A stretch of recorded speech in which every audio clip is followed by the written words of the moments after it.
Hello all, and welcome to the latest episode of the Figure Fourcast. My name's Sam, and as ever, I'm joined by my good friend, fresh off of his Baby Bell challenge, Damien Cross. How are you, Damien? I'm a lot better now. It's been a few days since the punishment video.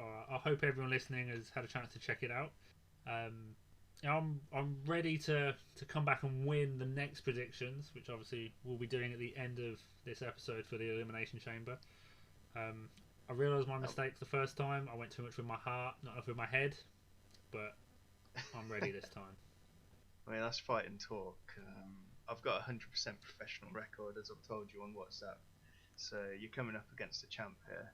I'm going into the Elimination Chamber confident. No losses on my record. You've got a big challenge here.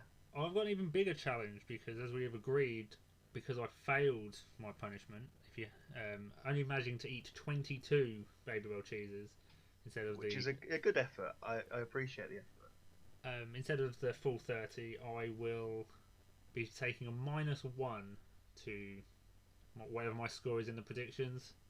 So it's a little bit of a hurdle to overcome there, but hopefully my picks win their matches. It means that it'll be even more embarrassing if I do end up losing with you coming in on a negative score. That too. So it's been a couple of weeks since our last podcast, and it seems like quite a lot of things have happened in the wrestling world. We'll be talking about Monday Night Raw and SmackDown from the previous week, as well as this week. But I think we should just start on probably the biggest event to happen over the last week, which was NXT TakeOver Vengeance Day. Yeah, I don't normally watch NXT on a weekly basis, but I do like to tune in to the TakeOver shows, and it was quite an enjoyable one. For anyone who is listening that hasn't watched NXT, why don't you give us a little rundown, Sam, of what happened? As Vengeance Day was on Valentine's Day, I've decided to write a little poem to review NXT Vengeance Day. So here we go. I hope you enjoy. I hope you're all sat in your baths, got a nice glass of wine and a candle on. Sit back, close your eyes, and enjoy the dulcet tones of Sam Gardner's poetry.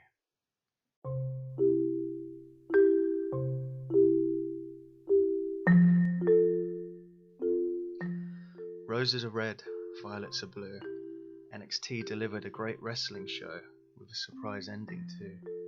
The show started with the final of the Women's Dusty Cup, where Raquel Gonzalez and Dakota Kai would win, with the former's career really on the up.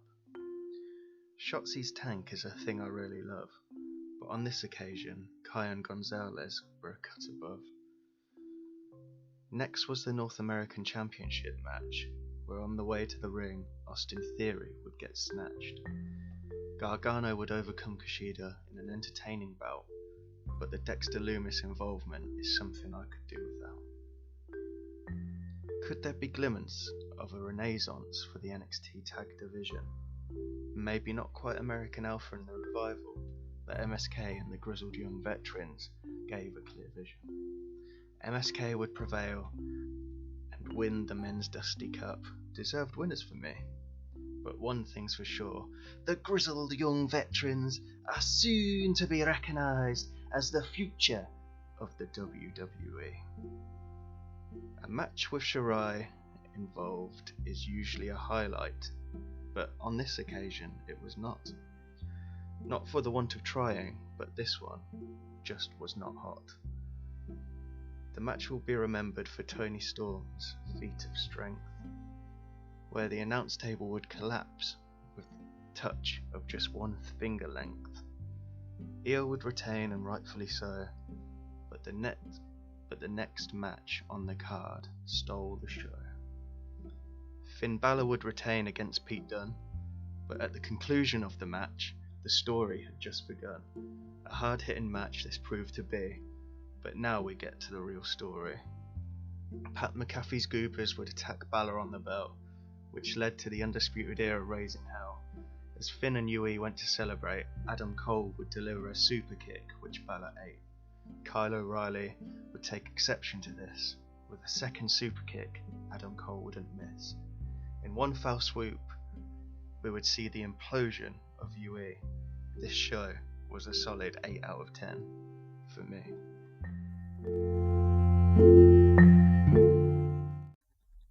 Well, that was certainly an interesting review of NXT Vengeance Day.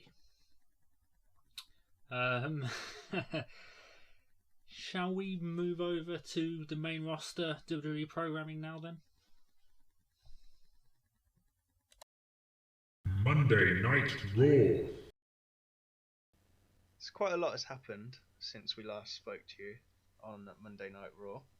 I think probably where we should start is probably the most talked about moment of Raw within the last year, definitely since the crowdless era, and that is Nia Jax's hole. Yeah, if anyone has missed this, 2 weeks ago now on Monday Night Raw, Nia Jax fell on the ring apron and hurt her bottom and then proceeded to exclaim, "My hole," quite loudly. It has been memed a lot, and we thought last week that WWE were going to try and move past this, but they have since put it back into their video packages, and it's breathed new life into this Nia Jax story for me. Yeah, I mean, you say it's breathed new life into it. It's just breathed life into it because there was no real life in there. It's Lana after all. But yeah, like you say, WWE saw some dollar and decided to get back on the My Whole hype. They haven't made t-shirts like we predicted. No, but we did think that. They did get a really, really cheesy scripted segment with Lana and Naomi exclaiming "My hole" in quite a few different ways, and it was quite cringy for me. You know what? Like you say, it was cheesy, but it was exactly the sort of jokes everyone was making online. It was just. It was just something about putting it in W that made it a little bit more cheesier than maybe it needed to be, but I think it's just the really bad scripting, but they had to do something about it. They couldn't just ignore it. No, they couldn't. You couldn't just ignore it. It is the highlight of Monday Night Raw in terms of just what you can talk about. Like, even if you don't watch wrestling, you can take some enjoyment from just someone exclaiming "My hole" really loud. And I mean, I've shared it with some people I work with who don't watch wrestling and would struggle to name 5 current wrestlers, but still found it funny, the clip of Nia Jax exclaiming "My hole." So, but now Nia Jax is now their favourite wrestler, and it is the 316 moment of our generation. Nia Jax, "My hole," it's going to take over the world. It's happening. It's baby-faced her. Everyone loves Nia Jax now. She's had some criticism, but she's turned that corner. Nia Jax is my girl. She needs to be headlining WrestleMania. Change her music to "I'm Not Like Most Holes," and let's go for it. I'm not like most holes.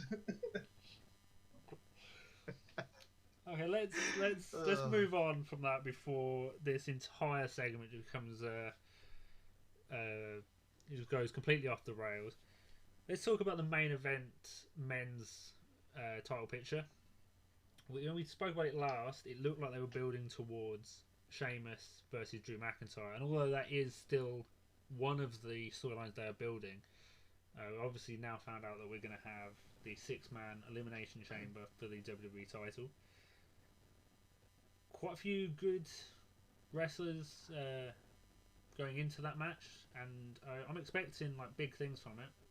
Obviously, we had the Gauntlet match this week on Raw, which is kind of almost like a mini Elimination Chamber, basically, because you've got 2 wrestlers starting, and then the other ones just enter one after the other. So you've kind of got a little feel for how some of the dynamics will play in the Elimination Chamber, and I think this is like a good story that they're building at the minute. Yeah, I like some of the dynamics in the matches as well. So if they carry on into the chamber itself, I'll be a happy guy. come Sunday. One criticism that I've seen online, I tend to agree with actually, is the age of the competitors in there. For example, Jeff Hardy, he's 40, he's been around for ages. Could not Ricochet have done the same job as a Jeff Hardy in there? Jeff Hardy's been on a losing streak, and I know Ricochet has as well, but I just feel like there's so many sort of up and comers on Monday Night Raw that you could have just placed in there instead. Like for example, like I say, get Jeff Hardy out, put a Ricochet in. I think we'll go into it in a little bit anyway, but potentially Mustafa Ali in there instead of The Miz, or now as we know it, Kofi Kingston. I just feel it's maybe a bit stagnant, and it's a match that we couldn't have seen 10 years ago. Yeah, obviously they've gone with the theme of past champions for the contenders, which is an interesting setup for it. But they probably could have put in some younger guys, or some, not necessarily younger, but some newer faces in the company to kind of elevate them. It would have done great things for Ricochet to be in a match like this. Well, interestingly, haven't seen Ricochet in a little while. Hope everything's okay. Like, he had that feud with the Hurt Business, and I haven't really seen him since. So yeah. There is often a lot of complaints about WWE using aging stars. We have it with, obviously, they bring back legends and all things like that, and it's all about their struggle to make new stars. And I do agree that is a struggle, but I feel as long as the story is right, I don't really have too much of a complaint about it. Like, Ricochet would put on a great match, but would he necessarily fit the story they're trying to tell? We won't really know until Elimination Chamber for that one, whether Jeff Hardy has got this big spot planned. But the way I see it is Edge is going to be picking someone as a champion, and at the minute, although realistically not everyone could win the Elimination Chamber, there's a few that you kind of feel aren't being set up to win, but there's a story kind of with all of them as well. Yeah, I see that. So I guess the counter argument to the aging star thing is, again, going back to Jeff Hardy, it's most likely he's not going to win, and he's probably not really going to do anything off the back of it. So if you put Ricochet in there and he doesn't win and he doesn't do anything off the back of it, what's the difference? You're just arguing over nothing. But I think it's pretty clear to me that I would put my money on McIntyre retaining the title in the Chamber. I think there might be an outside bet for Sheamus for a short title run, and then potentially McIntyre wins it back at Fastlane. One thing that I really liked this week on Monday Night Raw was The Miz in storyline actually being really clever. He's obviously got the Money in the Bank briefcase already, so in theory he's got a good title chance whenever he wants to cash it in. So why does he need to be in the Elimination Chamber, risk his body in storyline to then potentially hinder his chances of cashing in after the Chamber? So I thought that was actually quite clever on the story's part, and I actually really liked it. Yeah, it was a smart decision from The Miz, and it gave Monday Night Raw its own mini story with, obviously, we get the match Miz versus Kofi Kingston. If The Miz wins, John Morrison goes into the Elimination Chamber, and if Kofi won, he would go in, and obviously we saw that Kofi did go in. I'm not going to be using it as a prediction, so I'll just mention I do think the Kofi going in is a bit of a red herring kind of story. There was obviously bringing up Kofi Mania, and I don't feel that his involvement in the Elimination Chamber will be very big, as I kind of get the feeling they're going to do something with Retribution and Ali, either taking Kofi's place in the Chamber completely, or just getting him taken out of the Chamber. I don't feel like their story is over. WWE has been known to just drop stories in the past, but I kind of think this is a build up to it. But yeah, the Miz opting out, it was a smart decision, and it's actually gave Raw its own tangible plot line to follow from kind of start to finish, which was not something you can say every week. No, definitely not. Like you say there, I think the absence of retribution on this week's Raw is perhaps more impactful than them being on Raw this week. I think potentially, like you say, Mustafa Ali could take out Kofi Kingston before the Chamber. Maybe not even Ali going into the Chamber, because I don't see him winning. I don't really see any benefit in him going in there and losing. But I'm hoping, like we discussed the other week, that potentially it leads to a match later down the line between Ali and Kofi, because that's something that I really like to see. And like I said the other week, it's something that I could potentially see open in WrestleMania, or at least being on the undercard at the very worst. And it would be a really, really good match. It's not something that's always, you can say, this has got a 2-year build, really. Yeah. It was 2019 Elimination Chamber where Kofi Mania first started with him taking the spot, so the history was quite nice to see, and I'm looking forward to seeing how it plays out. I hope that WWE can do a good job, because they don't have the best track record for carrying on storylines, but I'll give them the benefit of the doubt, and they've set the seeds. Let's hope and see something good comes up from it. We can definitely live in hope. Going back to the gauntlet match, the last two competitors in there were Drew Galloway then. Bloody hell, going back to his indie days. That is technically correct. Andrew Galloway, if you go with what The Miz said, and I've never actually pieced together that Drew is short for Andrew. It's never registered in my head, because on Raw, The Miz was calling him Andy. I was like, Andy? Oh yeah, Drew, Andrew. But anyway, Drew McIntyre was in the ring, and the last competitor to come down was his former best friend, Sheamus. And Sheamus would attack McIntyre from behind and eventually end up winning it, and thus getting his spot as the last competitor to enter the Elimination Chamber, which is something that I really, really like. And like I said earlier, it sort of builds that seed in your head that potentially Sheamus could win it.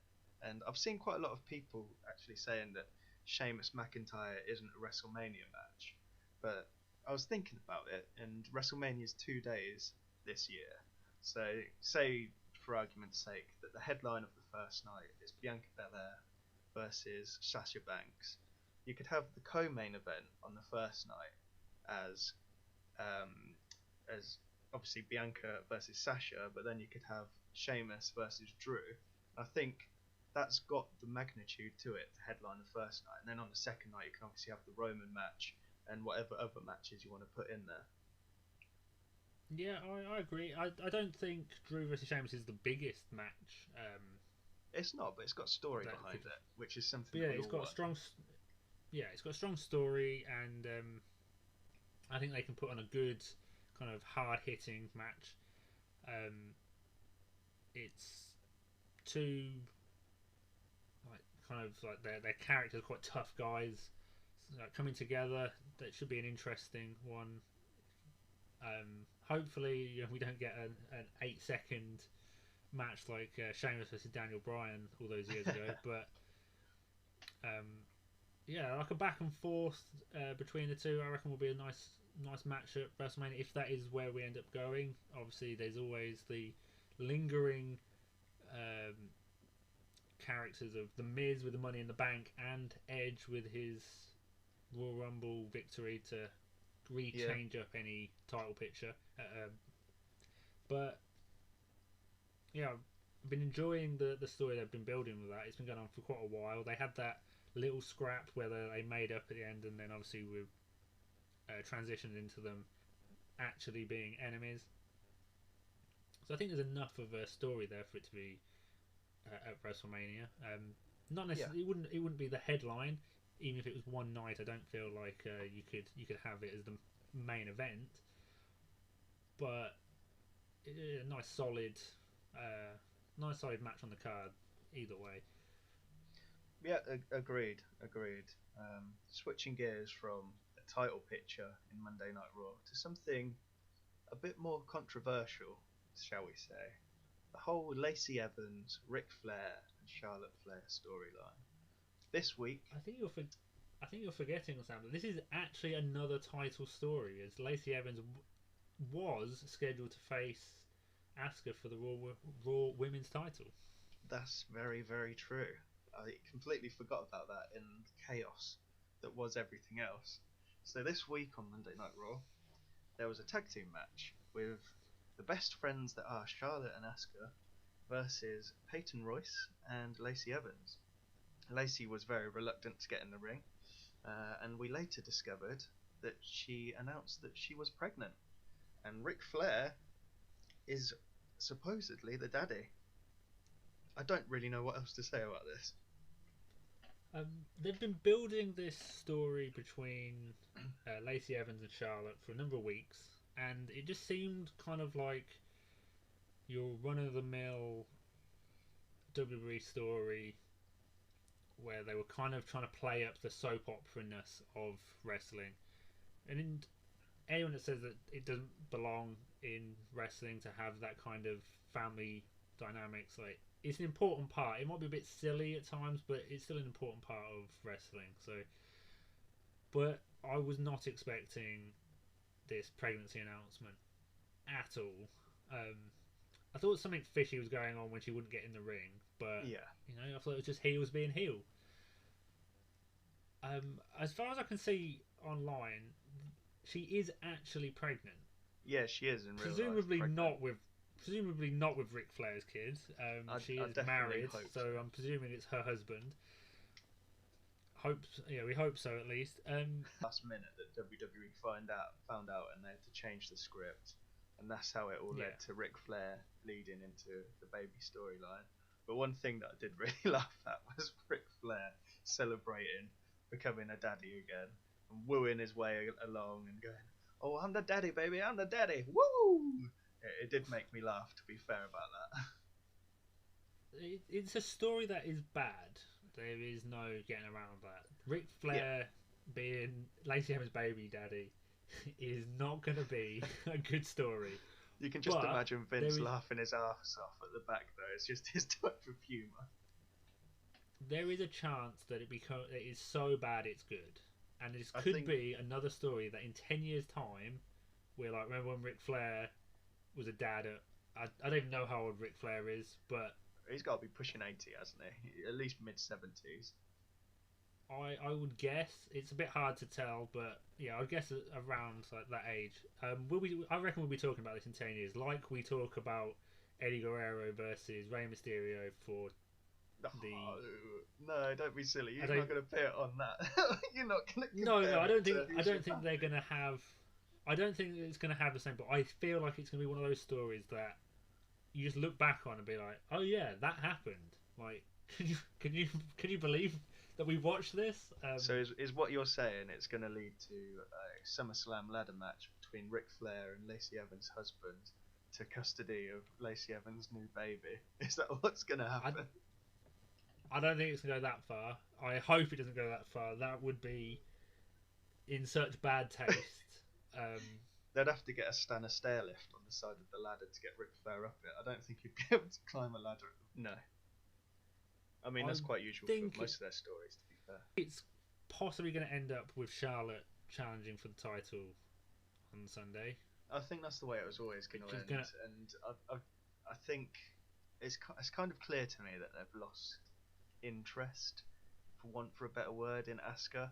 And I said before the Rumble that I think Charlotte Flair is going to get the title in some form off of Asuka, and it's going to be Rhea Ripley against Charlotte, which is something that I can get on board with, because there was talk of a Lacey Evans versus Charlotte Flair match at WrestleMania for the women's title, which I'm completely against, but I can definitely get on board for another Rhea Ripley versus Charlotte match, redemption for Ripley, and if she wins the title, happy days, everyone goes home happy.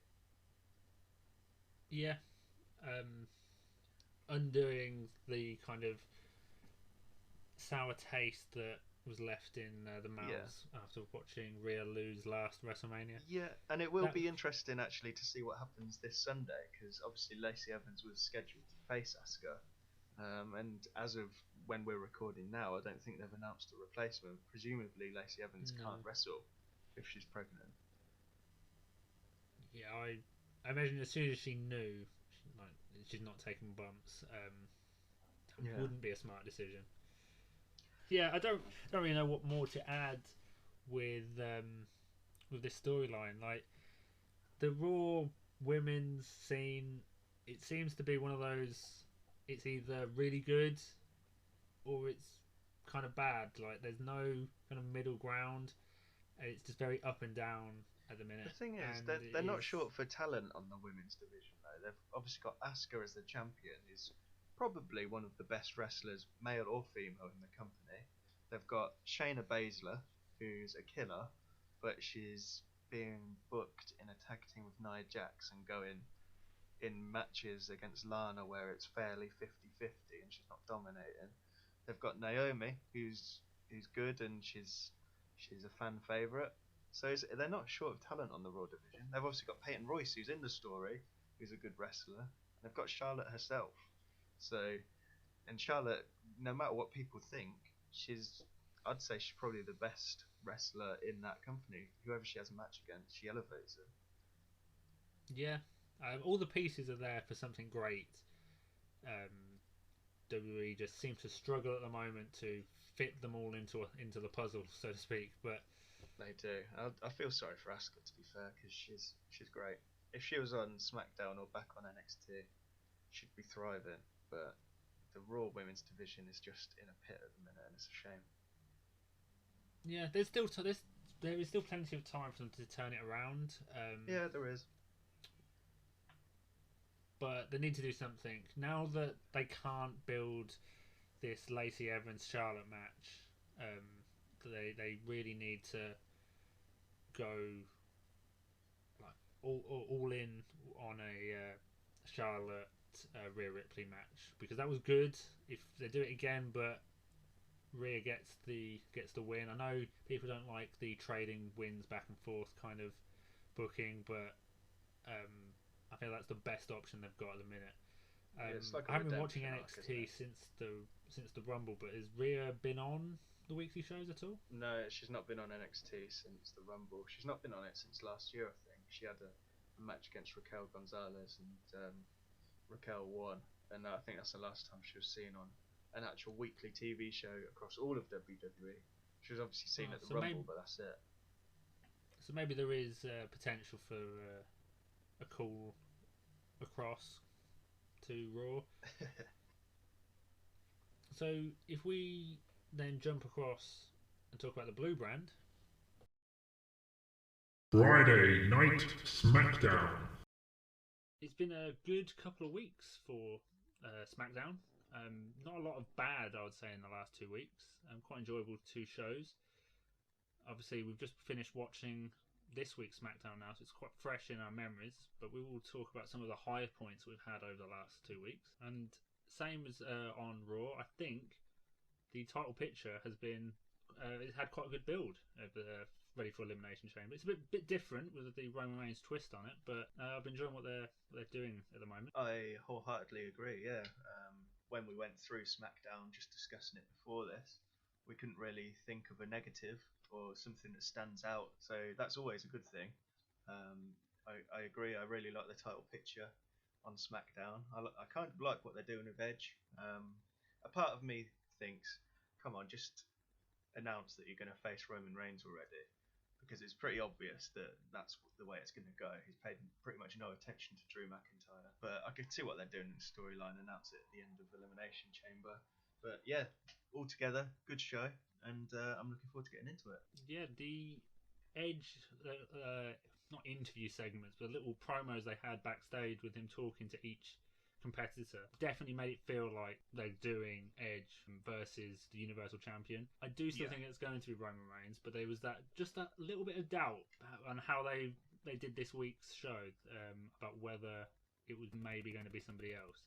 but it's been a good build. I like the heel tactics of Roman deciding not to be in the Elimination Chamber, but he's going to face the winner. It seems unlikely he's going to lose that, but I feel like he could tell a good story in that match. Yeah, I completely agree. And It's something completely different. I don't think we've ever seen the winner of an Elimination Chamber #1 contender match have to face the champion on the same night. there's been a couple of times when the champion has had to face someone that's kind of straight away. We've had a couple of Money in the Bank cash-ins, and didn't John Cena have to face Batista immediately after one once? Just Vince brought him out and said, "You got to have this match." It may not have been Elimination Chamber, but I do kind of remember something. Yeah, but I don't think we've ever had it where a #1 contender has to face the champion. But it really fits into the Roman character of sort of being the mafia boss and managing to pull the strings to get out of the Elimination Chamber and sort of face a weakened competitor. So it's really good. It's making SmackDown quite enjoyable. Roman is great as a heel, and I really do want to know where this story's going. We're kind of assuming at some point he's going to face his cousin, The Rock, because it's all about family, and that feels like the inevitable conclusion of this story. I'd say that could be a long way away. I think that's probably when WrestleMania finally goes Hollywood. That's going to happen. They're going to pull out all the stops to have a proper Hollywood WrestleMania. Get The Rock in, get Cena back, get the old Undertaker down in a wheelchair, and do something with him. I think that's where it's all ending. But yeah, this WrestleMania, it looks like it's going to be Edge versus Roman, and I'm definitely invested. Spear versus Spear. Yeah, which we saw a bit of at the end of the latest SmackDown. It's going to be interesting how you build a match around that, but I'm sure they can pull something off. It'll be something I'll be looking forward to seeing. I kind of hope that they don't build it Spear versus Spear though. I feel that's really cliche and sort of, I don't know, it's really cheesy. And there's so much more to the match than just Spear versus Spear. That is a very good point, but this is WWE after all, and cheesy is what they do best. Yeah, I suppose so. But fingers crossed they don't. Fingers crossed they go for sort of the grizzled veteran coming back for one last run, trying to get the title, and then the cocky heel champion in Reigns. I think that's a much better story than Spear versus Spear. I would not disagree with that at all. It's definitely a better story, but I feel they won't be able to resist Spear versus... Whether they build the match as that or someone just mentions it, I feel like it's going to happen at some point. While we're talking about title pictures, let's talk about the SmackDown women's title picture. I wouldn't say Raw women's title picture there, but that was me completely wrong. Well, I think we talked enough about the Raw women's title picture earlier. Let's not go back there. We don't currently have a match for Elimination Chamber for the Raw women's title. It has been announced today or last night that Bianca Belair and Sasha Banks will be challenging for the women's tag team titles, which is a story that's been built up this week. But, and I say built up, it very minorly built up, but I do feel that's going to be tying into the eventual WrestleMania main event, as it does seem at this point that both Royal Rumble winners will be challenging the SmackDown champions. What do you think to a Sasha Banks Bianca Belair match? Like a full WrestleMania match. The full WrestleMania match is the match that I want, and it's the match that I think makes the most sense. You can see they've already got chemistry just from sort of the brief interactions they've had on screen. And a part of me really hates the women's tag match that they're in this week. It sort of feels like a really long-ended way of getting to a singles match between Bianca and Sasha. But then the other part of me says you can't have your cake and eat it. It is WWE after all. And if they do eventually end up with Sasha versus Bianca at Mania, just be happy with that. And probably forget about all of these little pay-per-views in between in the long run anyway. Yeah, I'd agree. It feels like they know what match they want to get to, but they don't know how to get there. Yeah. I think the problem is that both Sasha and Bianca Belair are faces, and WWE always struggle to build face versus face matches because it doesn't have the intensity that you get with a heel versus face. I kind of think they might turn Sasha heel. I think that's the obvious part of way the story. for it to go. And I think this whole thing with Reginald may tie into that. But there's a lot going on. It's really weird with Reginald. I find it really strange. Like, I don't know. I don't really see his need in the story in a way. There's a lot of parts to this story. You've got Reginald, Carmella, their feud with Sasha, and obviously now Reginald being friendly with Sasha. Yeah, what's that all about? Is he friends? Does he have a crush on her? We haven't really been told, have we? He's just randomly started appearing and sort of being Sasha's cheerleader. Yeah. It's an odd kind of part of the show. We talked about it last episode of the podcast, how SmackDown was just a little bit confusing, and to an extent that hasn't changed. But it's more just because they're not telling us things yet. It feels like all of this may make sense eventually if it's revealed that Reginald, he likes that he doesn't like Carmella. He wants to team up with Sasha, and you go there. We're so used to things being told to us watching WWE that when they have a moment or a story where they don't explicitly say what's going on, it just can be a little bit confusing at times. But I don't think that's a negative. Us not knowing what's going on, it sounds bad, but if you think of any other TV program, they'll keep stuff from the audience to reveal it later. If WWE are doing that, yeah. I mean, as long as they do reveal it later, then that's fine. I'm glad they included the Carmella backstage bit with Reginald later in the show. Sorry, because for a second I thought Reginald just came out and got involved in that story, and they sort of weren't going to explain it any further. They weren't going to have any sort of Carmella backlash. I think that helped a little bit having that segment in there. It feels like they might actually be trying some long-term storytelling. That could be new ground. We haven't seen that in a long time in WWE. One thing that I do want to just say about the build-up to the the 5-woman and 1-man tag team match is that it was very WWE Women's Division booking. They all started bickering, and then it almost just ended up in a match because they were bickering about something insignificant. And I feel like that's what they do with their women quite a lot. And it's sort of quite an easy out for them rather than telling a proper story. It's just bickering, and it leads into a match, and it's not really something that I like. You don't see the men just bickering and then getting into a match. You do see it sometimes with the men, is what I was going to say. Is every so often they will have like some people, like there'll be 4 people in a ring and like saying, "Oh, I should be the number 1 contender. No, I should," and then it would just be, all 4 of you in a tag match later tonight. I feel like there's more of a tendency to do it with the women. Maybe. It just didn't really sit well with me when I was watching it. It was just like, it sort of seemed lazy to me. But like I say, as long as it leads to Sasha versus Bianca, I'll bite my tongue and take it. Yeah, and we've then got some potential good matches. You can throw Bayley in for a post-Mania feud. You've got Carmella, who...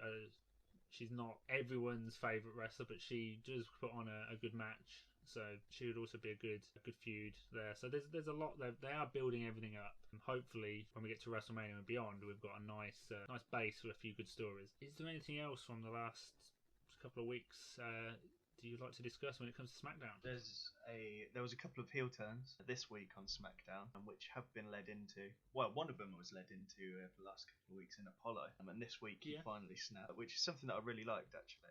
I like the way that they did it at the end of the match between Apollo and Shinsuke. Shinsuke just won, and Apollo was attacking him after the match. Big E was sat at ringside, and he almost went over to Apollo and told him off like his dad, and was like, no more attacking, walk away.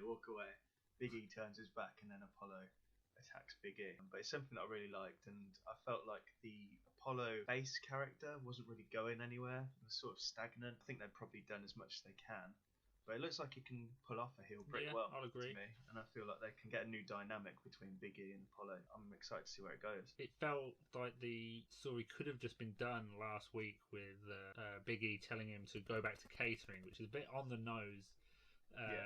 Kind of insult, but I enjoyed the whole segment this week with Big E on his chair with his foot bath and everything. Yeah, that made me laugh. You can just imagine him like that at his home, just sat on his chair, foot bath. I'm going to mention it now because I've always enjoyed Big E as a character and as a person, but one of my favourite Big E moments was put one foot out of each window, sitting in the back seat of a car, doing an episode of WWE Ride Along.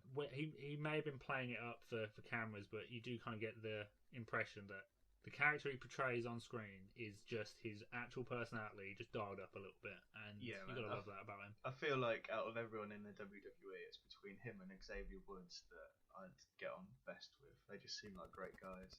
And I saw actually that this week they announced Big E's getting, I think it's a 24, one of their 24 series. And it looks pretty good. I think it's coming out on the 28th of February or something on the network. So I'm looking forward to seeing that. That'd be worth checking that out. It's got like cameos from John Cena and stuff. So it's alright. Yeah, maybe we'll, if we learn anything big during that, we'll be able to discuss it on a future episode.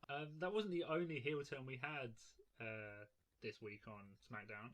This was the other one kind of came out of nowhere a little bit, which was Otis. He just attacked Rey Mysterio, got disqualified from the match for, I think because they were both in the ring. I think they got disqualified, and just continued the beatdown afterwards, including hitting his splash off the top rope. Where does that come from? Otis's story over the last year has kind of disappeared. Obviously, he lost Mandy, then he lost the Money in the Bank. He lost Tucker, and we've not really known what's going on since then. But he's a fun character in WWE, and I'm not sure what a heel Otis is like. I'm not sure, but I feel like I can get on board with it. From what I saw from SmackDown this week, I actually quite liked it. Sort of thinking back, it triggered my memory to when Shorty G at the time said that he didn't want to be Shorty G anymore. He's Chad Gable. He put a more sort of serious persona out there. And in the early weeks of when he was trying to get Otis on board, it sort of seemed like he was showing some heel tendencies. And it looks, I guess the story's going to be that Otis is just buying into Chad Gable now with the Alpha Academy. And Chad has sort of influenced Otis to be this way. And that was what the end of the match was, really, wasn't it? I think he sort of duped Otis into thinking the match was still going. From what I gathered. Do you think we're going to get a story where isn't an Otis heel turn? It's that Chad Gable is misleading him. Yeah, I think that's the way that a manipulate. Yeah. I'm on board with that. I like that. It's something we don't see quite often. And out of all the characters that could get led on like that, I think Otis is the perfect one. And if it gives some shine on Chad Gable, I'm down for that. They do quite often play up Otis's innocence. Almost like childlike, having him, almost. So it's like, obviously they had the whole thing with the early story with him and Mandy Rose, and they definitely kind of played up on it then. So there's definitely a story they could tell of Chad Gable kind of manipulating Otis, and I assume that would then lead to them two having a match. It could be a good story. It kind of depends how WWE play that, but yeah, it felt like it kind of came out of nowhere this week, but there could be something to build on with that story, and I'll be interested to see where it goes, and hopefully they do a good job of that. Yeah, absolutely. Let's slap the thigh and ride the wave, baby.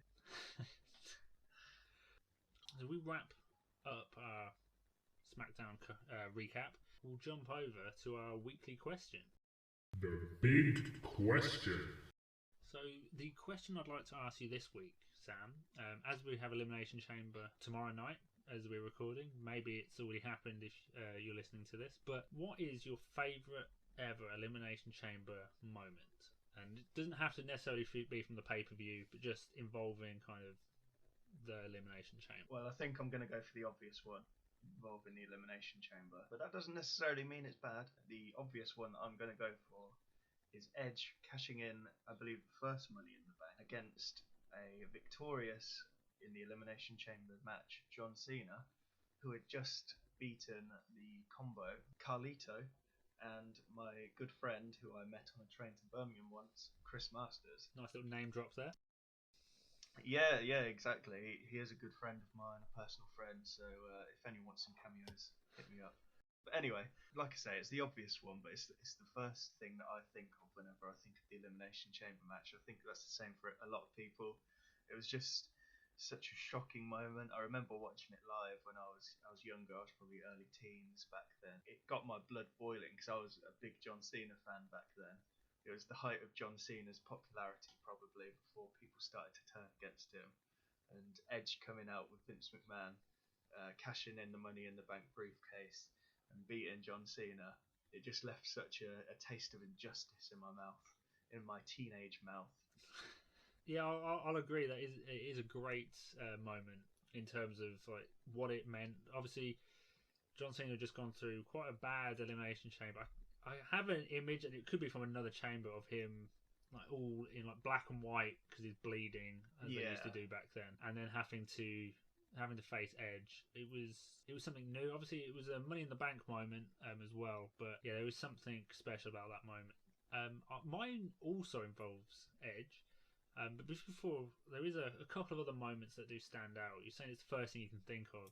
For me, the first thing I think of when it comes to Elimination Chamber is the old advert with the voiceover saying like 2 miles of chain, 10 tons of steel. I can't remember if those are the exact numbers, but yeah, it's not going to be the same now that they've got a padded floor on the outside. It's not going to be like 2 miles of padded floor.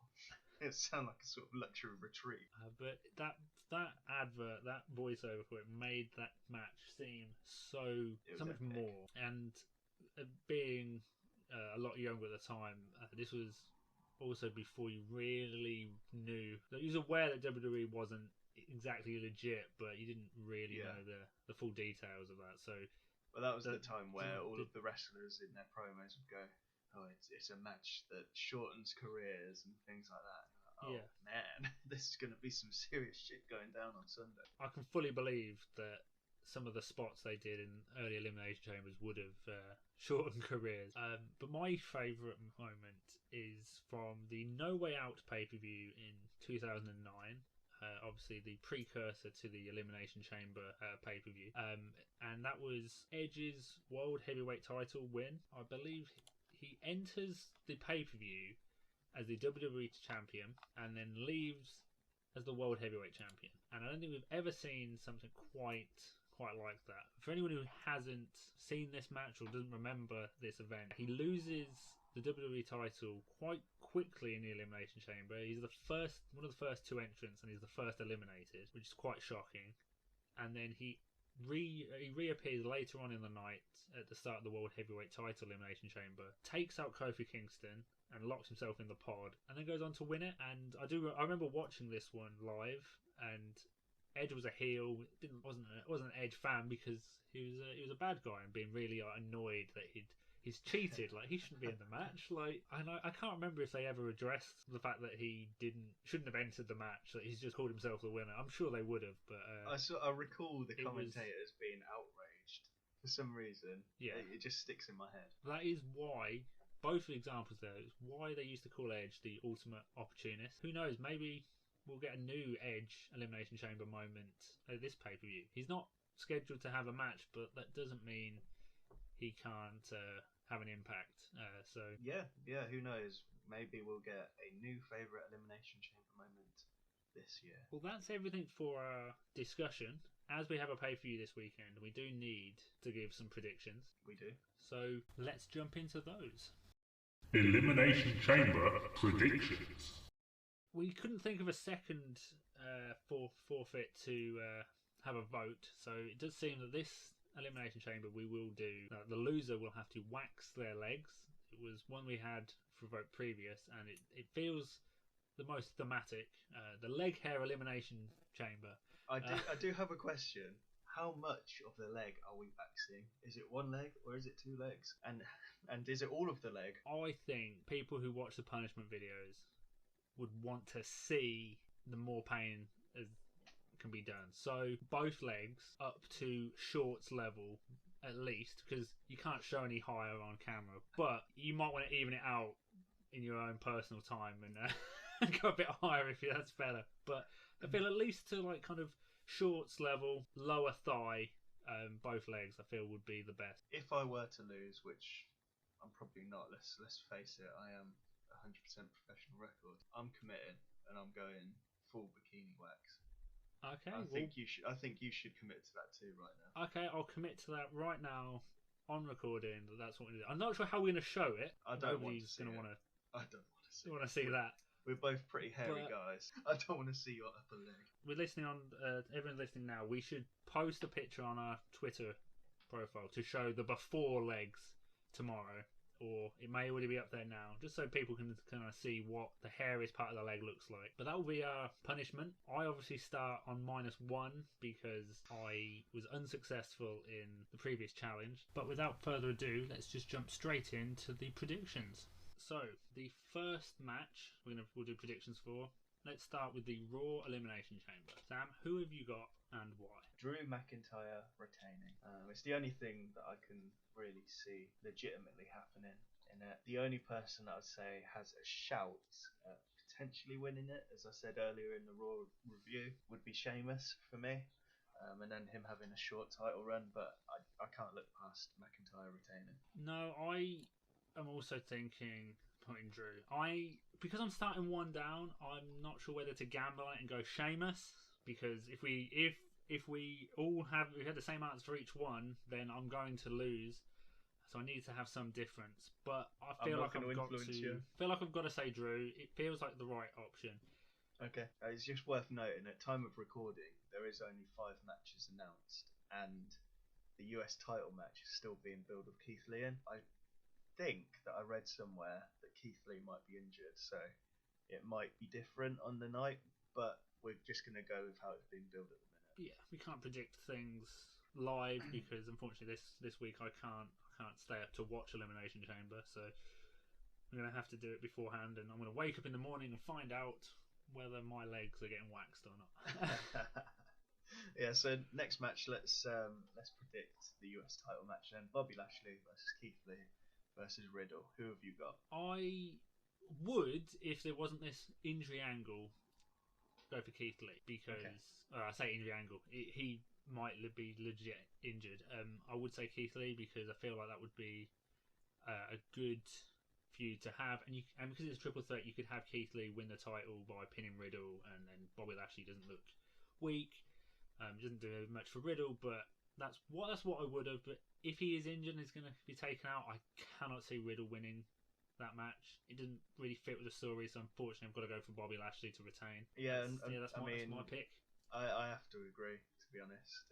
Riddle's been absolutely hammered by Bobby Lashley week after week, so it's just got to be Lashley for me, retaining. Yeah, I wish it didn't have to be that. I wish I could pick one of the other two, but it just doesn't look likely at all as it stands at the moment. I hope I'm wrong. Keith Lee can enter the match. I think he would be great. I think he would look good with that belt as well. So that's who I want to win, but I think Bobby Lashley's going to win. Okay, next matchup is let's go for the women's title match. It's an interesting match for me, actually. It's obviously just been announced. Do you know what? I'm doing this on the fly, so I'm sort of ticking out arguments on either side. I could see things both happening. I can see stories for Sasha and Bianca winning. So okay, do you have an answer? Do you have an answer of what you're going to do? Don't say it, but do you have an answer? I do have an answer of what I'm going to put. I've made a note of it. After I say 3, we both say our answers, just the tag team that's going to win, okay? Okay. 1, 2, 3. Nia and Shayna. Nia and Shayna. Oh, fuck's sake. That's who I've got written down. Okay. You know what? If you want to go for that, I'm willing to switch, because I do think it is exactly the sort of thing that WWE would do, of having them win the titles to then set up their... I'm torn. That's exactly my thinking. As I've got champion's advantage, I think I should have the right to choose whether I should change or not. You pick. I'll have the opposite. I'm gonna stick with Nia and Shayna. That's my initial thoughts. I'm gonna stick with that. I will switch to Sasha. I think that one's really 50-50. It could go either way. I can't tell. Yeah. It would probably only be a short title reign. They'd probably lose it at Fastlane, but I could see them doing it, so I'm not too worried about that one. Let's do last fully advertised match. Obviously, there is another match that will follow it, but let's do the SmackDown Elimination Chamber. Obviously, for number 1 contendership to the Universal title. Maybe it's my turn to go first on this one, and I'm really hoping you haven't picked this person, because otherwise it's pretty much going to come down to the tag match. But I think it's going to be Kevin Owens. Okay. I'd love there to be another answer. Cesaro and Daniel Bryan would be great matches to have, but because I think that we're going to get Edge versus Roman, having Cesaro or Daniel Bryan face him and lose don't really do anything for either of them. I think Cesaro is going to get a match against Seth. Otherwise, he would have been my pick, but I'm going with Kevin Owens. That's good because I've got someone different. That is good. I'm going for main event Uso, Jey Uso to win. Okay. I think Kevin Owens is going to be. I can just see Roman getting involved and somehow having an influence on the match. Maybe Jay's the last one in, and it's Owens in there with him, and Reigns somehow manages to get into the chamber and beats down Kevin Owens. But I don't know how it's going to happen, but I can see Uso winning, and then Roman telling Uso to lie down for him, and then there being a bit of an implosion storyline there. Okay. For the match versus Roman Reigns, let's make this a little bit more interesting. We'll predict for both possibilities that we've suggested. So we've got Jey versus Reigns or Owens versus Reigns, and we'll predict who we think in both those. Because I think if you're right with Jey Uso, I think Jey Uso will win the title. Really? Jesus. This is my theory. If you're right and Jey wins the chamber, which I don't think is going to happen, but you do make a good, an interesting point. They're about to have a match between them. Edge attacks them both, announcing that he's going to face Roman, or going to face the Universal title, and covers Roman with Jey Uso. That's interesting. Jey Uso wins the title, and then you've got a little story going to Fastlane, and then you've got the WrestleMania. It'll be a short title, but you know what? The Universal title doesn't have the most prestige anyway. No. There's been talks about them bringing the World Heavyweight title back for this story because of its connection that Edge never lost it. But that's who I think will win in that's your very interesting. version. I'd still, even if Uso does win, I'm going Reigns to retain. So we've got another difference there. You going Reigns for both, even if? Yeah. I'd say no matter what happens in this show, Reigns walks out of that pay-per-view with the title around his waist, and Edge is facing him. Just one final prediction then, just to kind of give us a little bit more differences, a little bit more opportunity, or hopefully a little bit more differences. Who have you got for the last two? Well, I say last two. The last one we're both predicted to be Drew McIntyre because he's going to win. Yep. But who's the last person you're predicting that he beats? So for me, it's between Orton and Sheamus. You know how much they love an Orton versus McIntyre match. Seems like a match of choice for WWE at the minute. But I'm gonna sway towards Sheamus being the last one in there. I think there's going to be some sort of Fiend involvement with Randy Orton earlier in the match, and he's going to be out of the picture. So yeah, I'll go Sheamus versus Drew as the last two in the WWE title Elimination Chamber. I was thinking that, but in the spirit of keeping things different, just to give me a chance at not losing this one, and I'm doing something ridiculous because I'm going to predict someone who's not even in the match to be the last person in it. Okay. I'm gonna put as a prediction that it will be Drew McIntyre because he's gonna win, and the other last person will be Mustafa Ali. Okay, interesting. Very interesting. Now I may just with those words have signed my name on get my legs waxed, but I think they're going to pay off the story with him and Kofi Kingston. It would make sense. Something happens. Kofi Kingston goes can't go into the match. Ali takes his place as a reference to what happened with Kofi Mania 2 years ago. I don't think he's going to win because that would be such a mind-blowing story of having Ali and Retribution be given nothing for ages and then having win the title would be complete ridiculousness. But if he's in the match, I could see him being the last the last person. Maybe he doesn't enter at the beginning. Maybe like there's something funny. I don't know. I just want to get it out there that I think Mustafa Ali is going to be in the match instead of Kofi. I do Probably agree. Should have gone for Sheamus, but I think Retribution are going to have a involvement with Kofi in the chamber, but I can't see Mustafa Ali being the last one in there. And can you smell that? That pick smells of desperation to me. That's all I'm going to say. That's a desperate man cruising towards an 0-2 record into the prediction. We only differ on 2, and I start 1 down anyway, so I need to get both of them correct. So that's why I picked it, because there's a thin line between bravery and stupidity. Well, we needed a difference, so that's what we're picking. I will throw it out there. There does seem to be a rumor as well of a Miz cash-in, as well as a Carmella match at Elimination Chamber.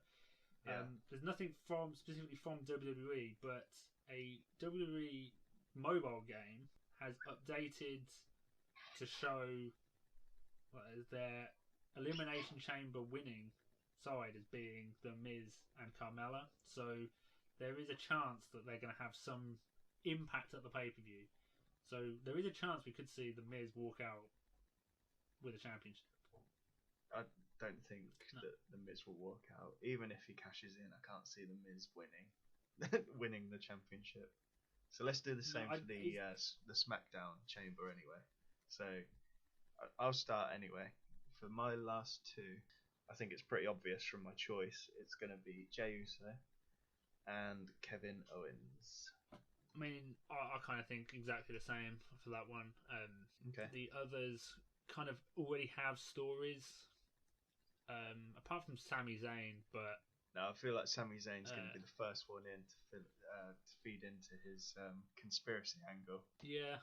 I think it will be those as well. So that's no differences there. So we've got some differences. We've got enough for an absolute winner. We have two, which means I need to get both of them correct to win. If I get one of them correct, we have 3 because we have different SmackDown winners, obviously. So we've got SmackDown winners, we have the Raw last 2, and we have the women's tag. And I need to get 2 of those correct to not for you to not do it. If we draw, I think we should both do it. Just 1 leg each. I'm down for that. If it's a draw, absolutely, we both do it. Okay, well, I hope everyone has enjoyed listening to the podcast this week. We will have an episode hopefully next week. We normally do it every 2 weeks, but hopefully we can get one out next week where we will do our reactions to the Elimination Chamber, as well as what's happened on Raw and SmackDown next week. Look forward to seeing one of us wax our legs and upload it to our YouTube channel in the next coming weeks. Is there anything you'd like to add before we wrap up? Nothing in particular, just as always, if you've listened to the first 2 episodes, thank you very much. And if you come back for episode 3, again, thank you even more. I've enjoyed doing the podcast. I hope you've enjoyed listening too. You can obviously follow us on Twitter at Figure 4 UK, on Facebook at The Figure Fourcast, and on YouTube just by searching The Figure Fourcast. You can find all the links on our Twitter account. It's probably the easiest one to find us, and you can check out our content. We've got 3 episodes now of the podcast and 1 punishment video, and maybe in the future we'll be doing some other content as well, but we'll see how things go. Thanks for listening. Thank you, and goodbye.